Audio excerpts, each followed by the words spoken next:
Môre, dis Maandag die 1 Desember en ek bid vandag dat die Here jou daar by jou tent sal ontmoet, in jou gewone dag, tussen al jou doen en late, dat dit van binne af weer rustig sal raak en dat jy sal weet, God weet waar jy sit en hy is naby jou.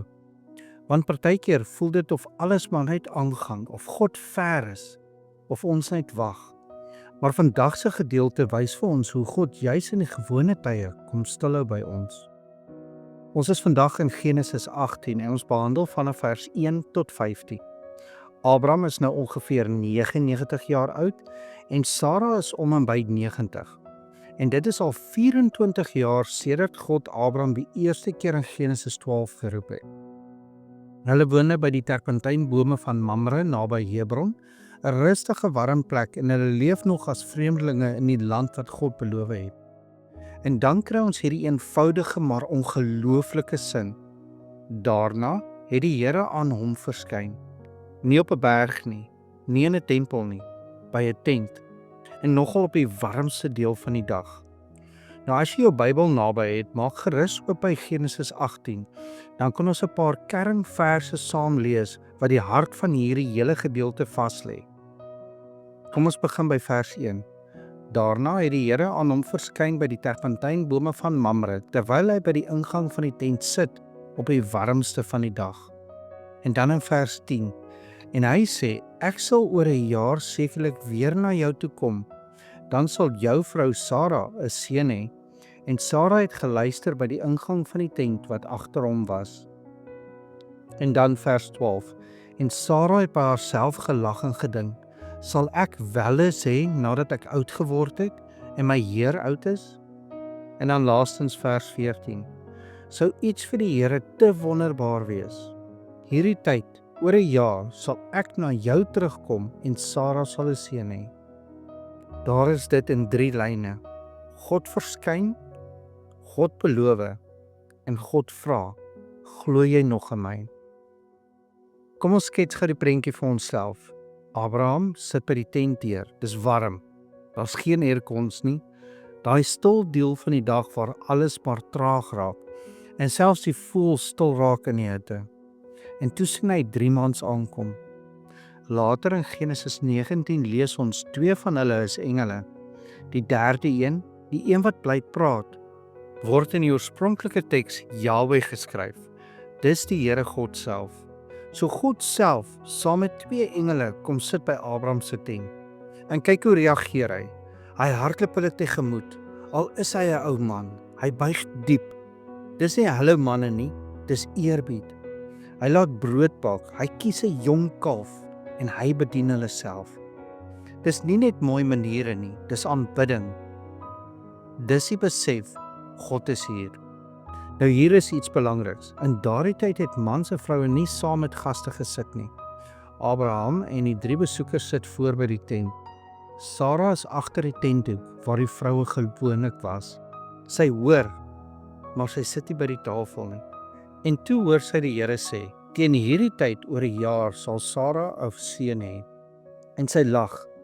Nie die lag van iemand wat iets snaaks hoor nie, maar daardie klein droë laggie van iemand wat lank terug opgehou hoop het.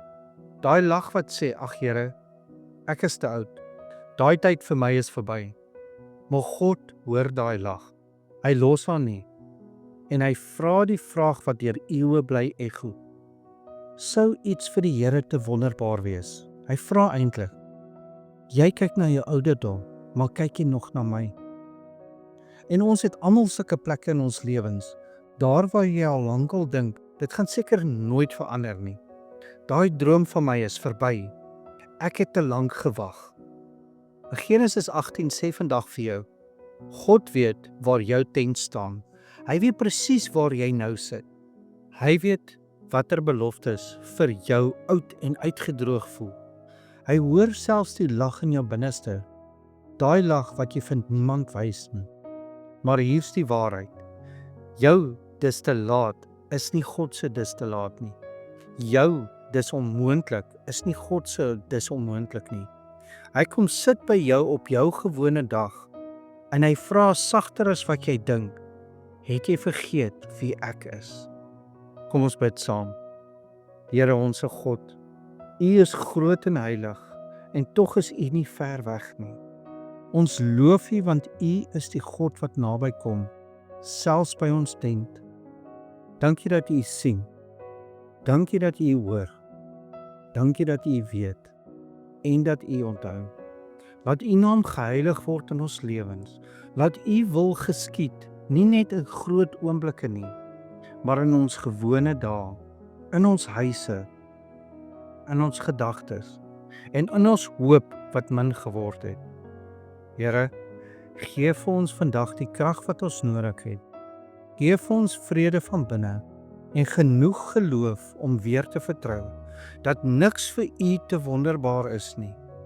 Vergewe ons, Here, waar ons twyfel, waar ons so Sara lag uit ongeloof en dink, dis seker nou te laat. Maak ons harte sag, Here, en help ons om ander te vergewe soos U ons vergewe het. Lei ons, Here, lei ons weg van vrees, van moedeloosheid, van die stemme wat sê dit is te laat. Want U is die God wat beloof. U is die God wat praat en U is die God wat doen wat U sê. Ons bid dit in die naam van Jesus Christus. Amen. En onthou, jy is dalk die Bybel wat iemand vandag moet ontmoet. Dalk is daar 'n plek in jou lewe waar jy stilweg besluit het, hier kan God sekerlik nie meer werk nie. Maar hoekom glo jy dit nog? As God self vra, sou iets vir die Here te wonderbaar wees. So onthou, God weet waar jou tent staan en hy sien jou en hy's naby jou en geen ding is vir hom onmoontlik nie. Ek hoop jy het 'n geseënde maandag.